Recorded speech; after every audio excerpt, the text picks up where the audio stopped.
Hi, I'm Georgia Coggan, editor of Creative Bloq and programme director of the Brand Impact Awards. Welcome to this Creative Bloq and Brand Impact Awards webinar on branding trends in 2026. Every year, branding trends are published, shared, copied, and sometimes misunderstood. Some trends are genuine signals of where culture, technology, and business are heading, and others are just visual habits that spread a little too fast. In 2026, that tension feels especially strong. We're seeing brands navigate AI-led workflows, audience fatigue with polished sameness, a growing pressure for authenticity, and the challenge of building identities that actually flex and last, not just look good on launch day. In this webinar, I sat down with two leading creatives to talk about which branding trends actually matter, which ones are being overhyped, and how creatives should be thinking about trends without losing originality. Plus, the creatives share whether they think trends actually have any value or not. Thanks for joining us.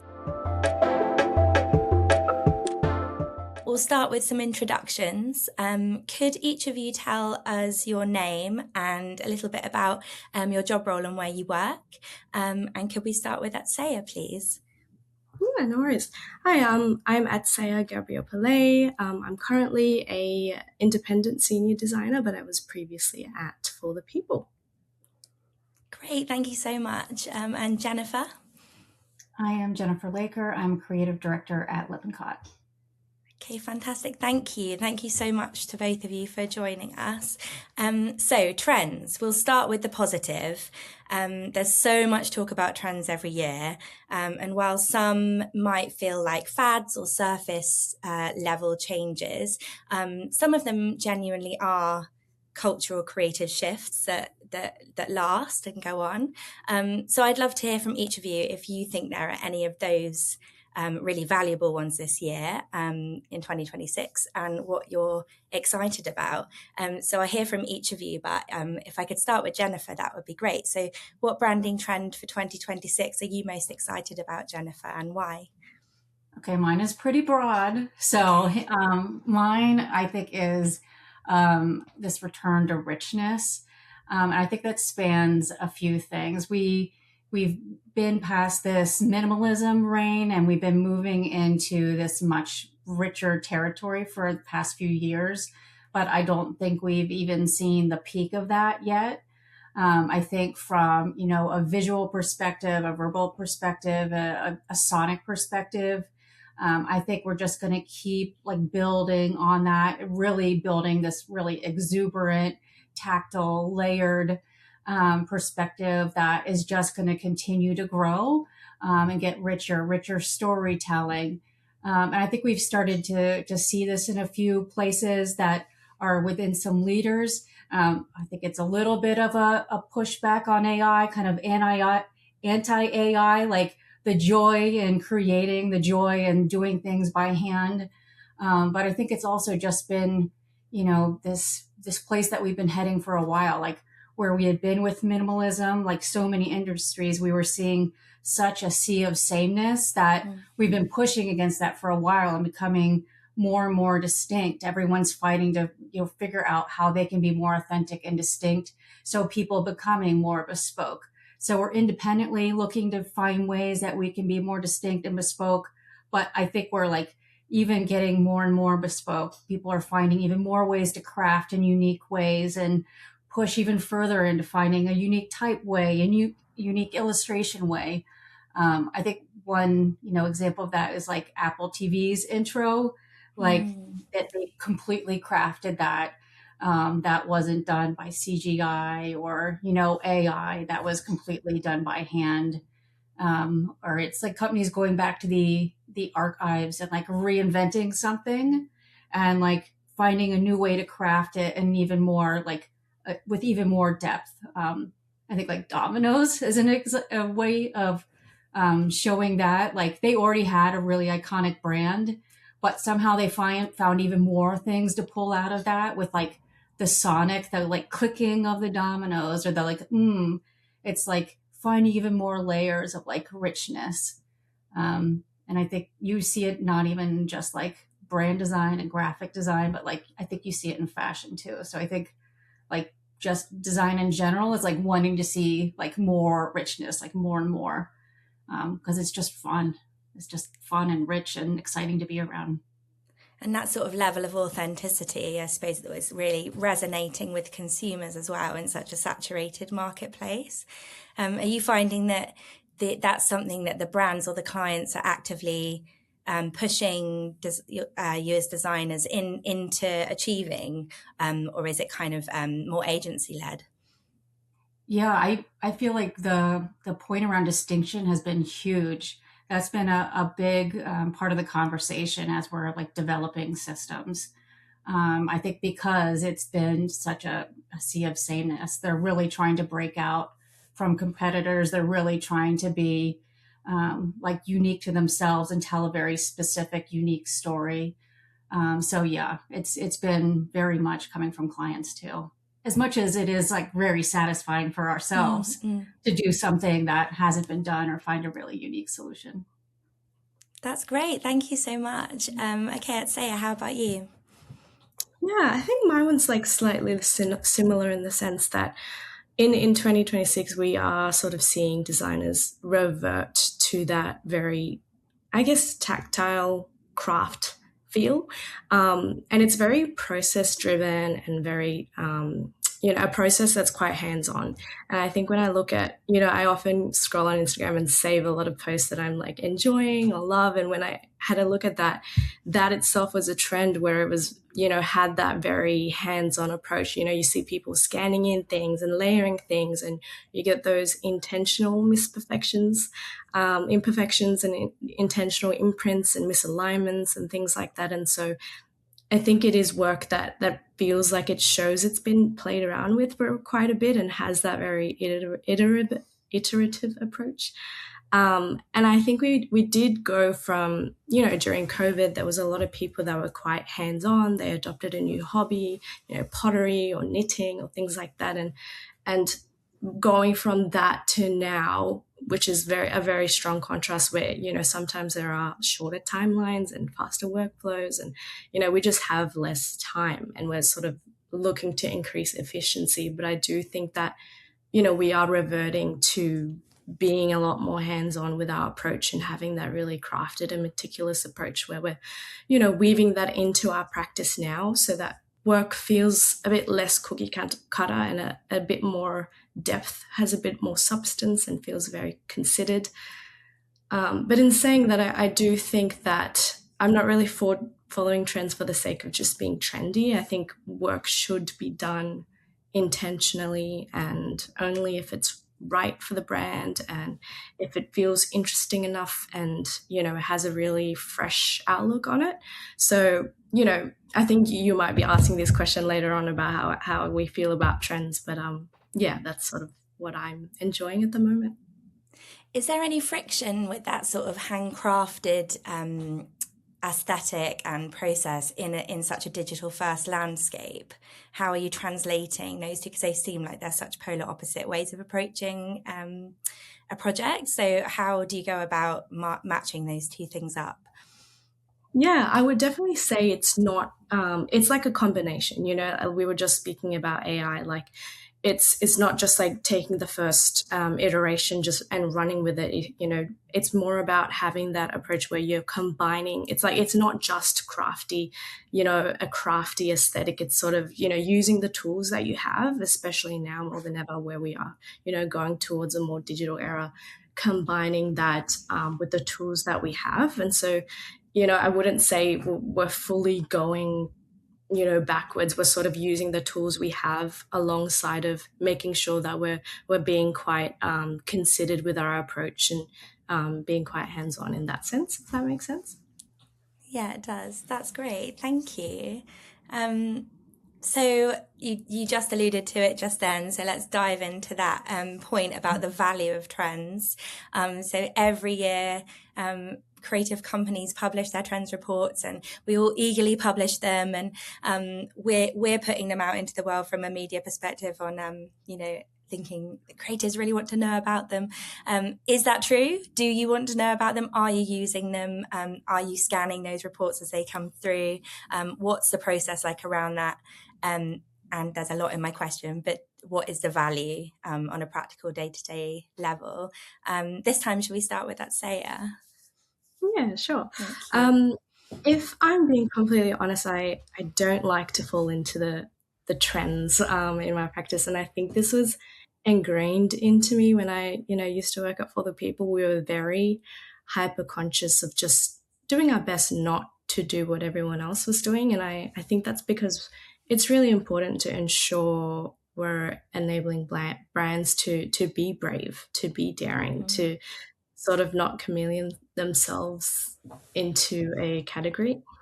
And I do think that I think trends are valuable and to be aware of. As creators, we should be in the know of what's trending or what could potentially become a trend to try and predict that. But being aware to not fall into the trap for the sake of just jumping on a bandwagon, to do what everyone else is doing in a space.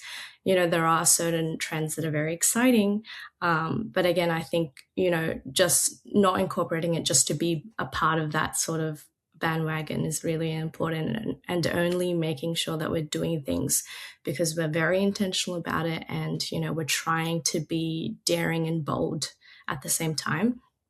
In terms of workflows, I do find that when we are branding or rebranding, we often do audits of like competitor audits or what other people are doing in a category or industry, and I do think trends show up very, very often during those sort of audits. We start to see what others are doing in the category, and I think a good question to ask is, how can we do things differently in, what Jenifer was saying about that sea of sameness, and, striking a balance of, okay, what do we need to keep in order to, appeal to our existing customers, but what can we do to stand out, from the rest of them? And it's a really, fine balance that we can strike. And, from experience working with clients, they're always wanting to go with a safe option, but I think the most interesting outcomes comes from interrogating that a little bit and sort of enabling them to get comfortable being uncomfortable a little bit, with the change and trying to do things outside of the trends. And are you finding that clients are coming to you with an awareness of trends already, or they are? Yeah, I think it's a mix. Like sometimes we point out trends that they weren't even aware of whilst we're doing the competitor or industry like sort of audits. Like when you have it all on a page and you're like, look, everyone else is really tapping into this. Like it could be with anything as well, like type or color or, any of those aspects. There are always going to be those tropes. And sort of laying it out on a page very clearly to them. Like, I think that gets them to understand like, oh, wow, okay, we definitely want to be different in this space. So I think trends help in that sense. That's great. Thank you. A great answer. Okay, Jenifer, how about you?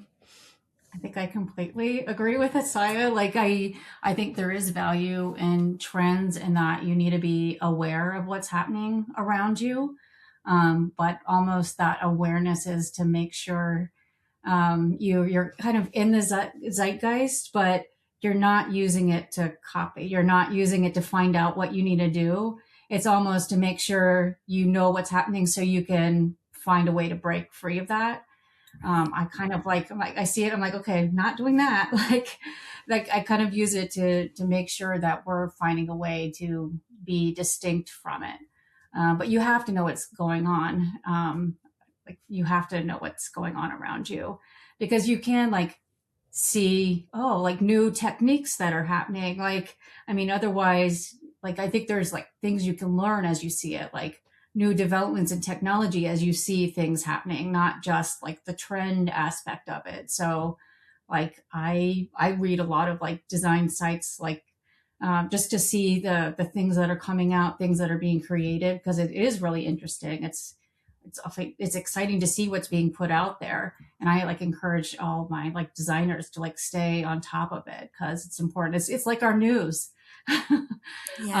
So it's important to stay in tune. But I think it's like other cultural things too. Like you kind of need to stay on top of like more cultural things as well to like be aware of other things that are happening. You can't maybe be on top of all of it, but to like be kind of in the cultural world and be aware of other things. But I completely agree with how Atsaya put it.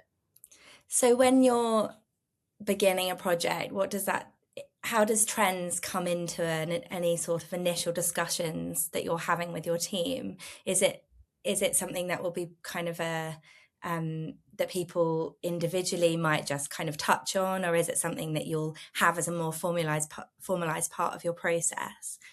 I think, like I say, we usually will do like an audit, and sometimes we'll do like a little bit of like inspiration gathering to like spark ideas and kind of like get the team like warmed up and like kind of like get kind of a collective like where is your head at to something as we're like starting to go from like strategy that's on a page, like how are we like reacting to that.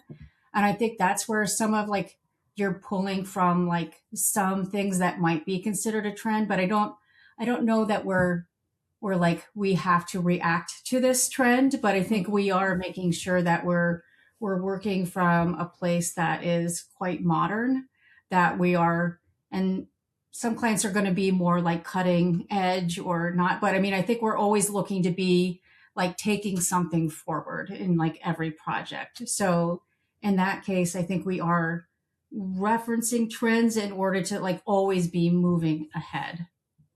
I think I always read the trends list as well because it's always fascinating to see where other people's heads are at. Like, is that what I see? Like, am I missing something? Like, it's always fascinating to read whether it's something that you pull into your work or not. It's really interesting to see where everyone's at.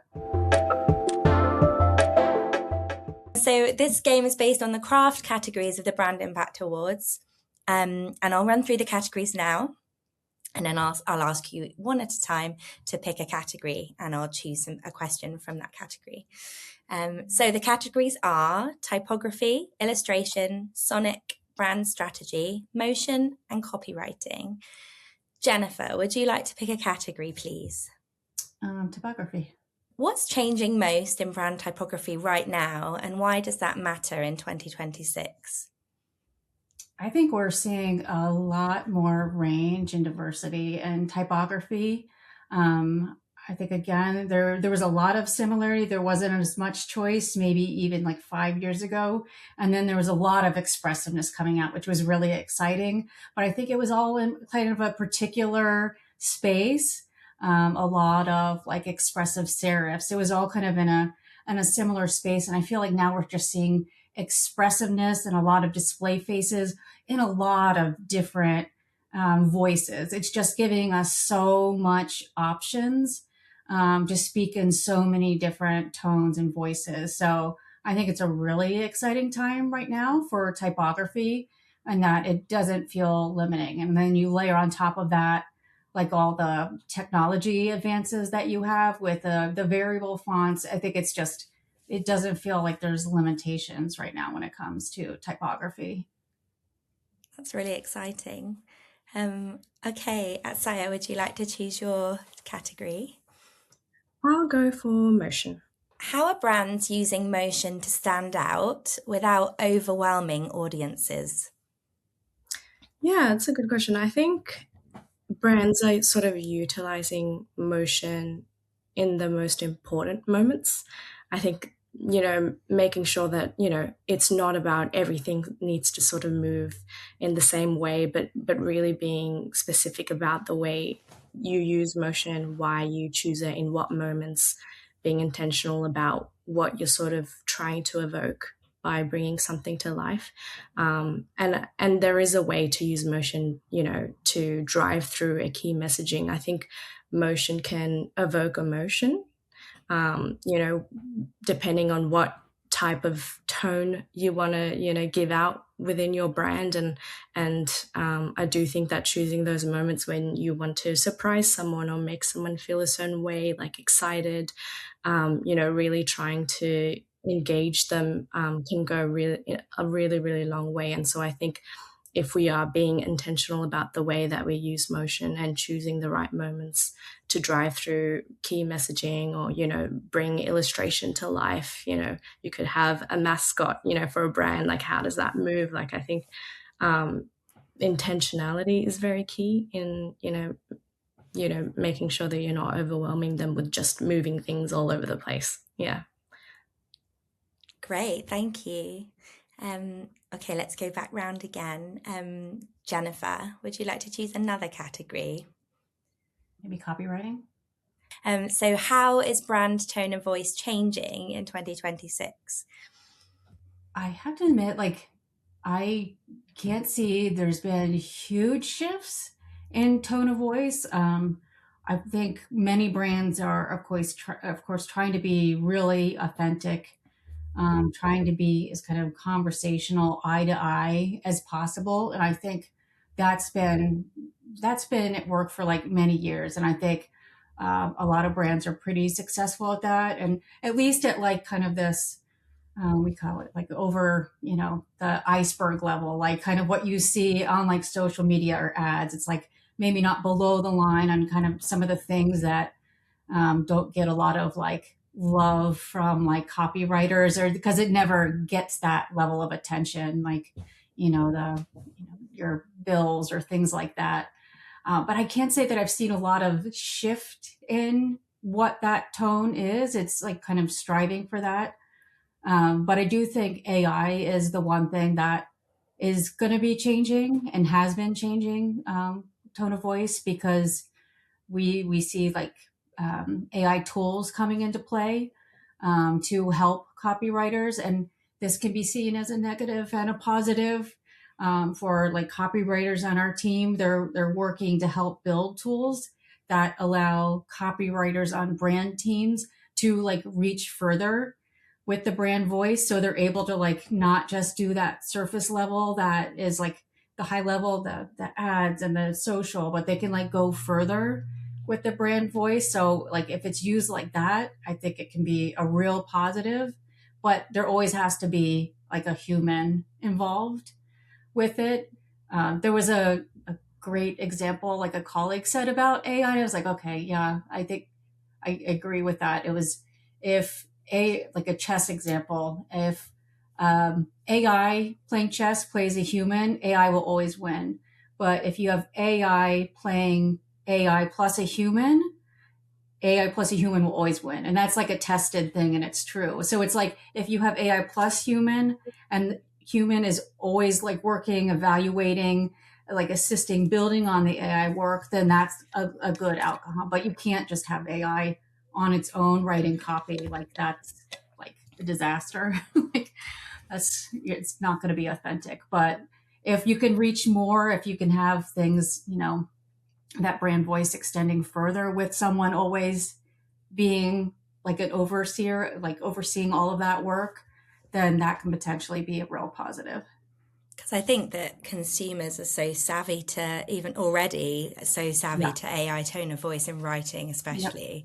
I just don't think anybody's going to get away with it, which I think is a real relief in a lot of ways, isn't it? That people are so tuned into it and just don't want it in that way. But yeah, it's a great aid. Great, thank you. And then I'm lost where we are. Atsaya, I think it's you, isn't it, to give the final category question, please. Let's go with illustration. So why does illustration feel more prominent in branding again, and what's driving that shift? Yeah, I think illustration can be a very imaginative tool. There's just so much space for play when we use illustration, which is quite powerful. I think, sometimes illustration can do something that maybe not a certain photo or, words can portray. I think it has the ability, when used in combination with storytelling, can portray a more complete idea, or even sort of, I think, similar to motion, evoke emotion. And really trying to communicate the ability to connect with people as well. And it can make you smile or laugh or even sometimes feel emotional about. It can draw out, empathy from people. And also sometimes the quickest way to relay information, I think. And, especially when we're working with a illustrator, there is this sort of world building that you can create, and it can unlock, a sense of magic, when you're sort of working with the illustrator. And I think that's what people are craving right now, that feeling of being transported elsewhere. And, and I do think, what's driving that shift is there is, that hunger or like appetite for feeling transported and those feelings of joy or, having a giggle or even just a provocation. Illustration that makes you think deeply. And I do think, illustration is the best medium in order to sort of bring out those emotions, when it's combined successfully with, good storytelling and, good composition even, and all of those things, that go hand in hand. I think it really elevates a brand. And I guess that also ties up again with that kind of handcrafted human feel as well. Totally. Nice. Thanks for joining us for this webinar on Trends 2026. If you'd like more features, inspiration, and deep dives into branding, head to creativebloq.com. And if you've got amazing branding you'd like to share this year, then be sure to enter the Brand Impact Awards 2026. Thanks. Bye.